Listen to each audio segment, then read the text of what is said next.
സംസ്ഥാനത്തെ ലോക്സഭാ തെരഞ്ഞെടുപ്പിനുള്ള നാമനിർദ്ദേശ പത്രികകളുടെ സൂക്ഷ്മ പരിശോധന പൂർത്തിയായി കഴിഞ്ഞിരിക്കുന്നു. 290 പേരുടെ പത്രികകളിൽ 86 എണ്ണം പരിശോധനയിൽ തള്ളിപ്പോയിട്ടുണ്ട്. പത്രിക പിൻവലിക്കാനുള്ള സമയം തിങ്കളാഴ്ച വരെയാണ്.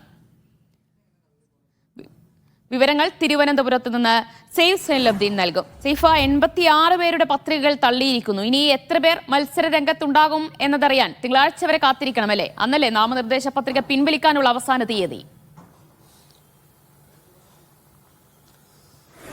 അതെ ദിവ്യ, തിങ്കളാഴ്ച വരെ കാത്തിരിക്കണം എത്ര പേരുണ്ട് എന്ന കാര്യത്തിൽ ഒരു വ്യക്തത വരാൻ. പക്ഷേ നിലവിൽ തെരഞ്ഞെടുപ്പ് കമ്മീഷന്റെ കണക്ക് പ്രകാരം 204 സ്ഥാനാർത്ഥികളാണ് തെരഞ്ഞെടുപ്പ് രംഗത്ത് ഉള്ളത്.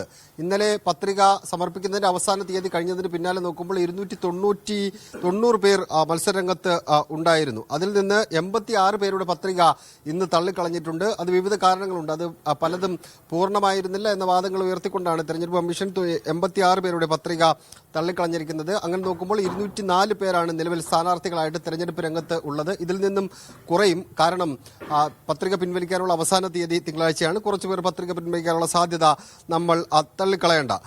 ഇനി നോക്കുകയാണെങ്കിൽ ഏറ്റവും കൂടുതൽ പേർ സ്ഥാനാർത്ഥികളായി രംഗത്തുള്ളത് കോട്ടയം ലോക്സഭാ മണ്ഡലത്തിലാണ്.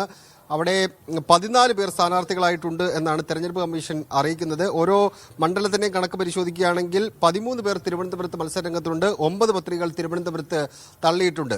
ആറ്റിങ്ങൽ മണ്ഡലത്തിൽ 7 പേർ മത്സരരംഗത്തുണ്ട്. 7 പത്രികകൾ ആറ്റിങ്ങൽ തള്ളിക്കളഞ്ഞു.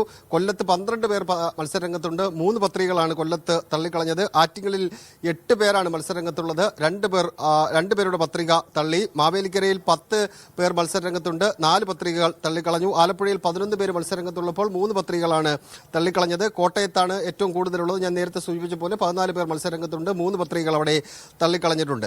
പിന്നീടുള്ളത് ഇടുക്കി 8 പേർ മത്സരരംഗത്തുണ്ട്. 4 പത്രികകൾ തള്ളിക്കളഞ്ഞു. എറണാകുളത്ത് 10 പേരുണ്ട്. 4 പത്രികകൾ തള്ളിക്കളഞ്ഞു. ആലത്തൂരിലാണ് ഏറ്റവും കുറവ് സ്ഥാനാർത്ഥികളുള്ളത്. 5 പേരാണ് മത്സരരംഗത്തുള്ളത്. 3 പത്രികകൾ അവിടെ തള്ളിക്കളഞ്ഞു. അങ്ങനെ ഓരോ മണ്ഡലത്തിലും 10ലും 11 അടക്കം സ്ഥാനാർത്ഥികൾ മത്സരരംഗത്ത് ഉണ്ട്. ഇതിൽ നിന്നും കുറയും. കാരണം നാമനിർദ്ദേശ പത്രിക പിൻവലിക്കാനുള്ള അവസാന തീയതി തിങ്കളാഴ്ചയാണ്. അതോടുകൂടി 204 എന്നുള്ളത് കുറയാനുള്ള സാധ്യതയാണ് നിലനിൽക്കുന്നത്.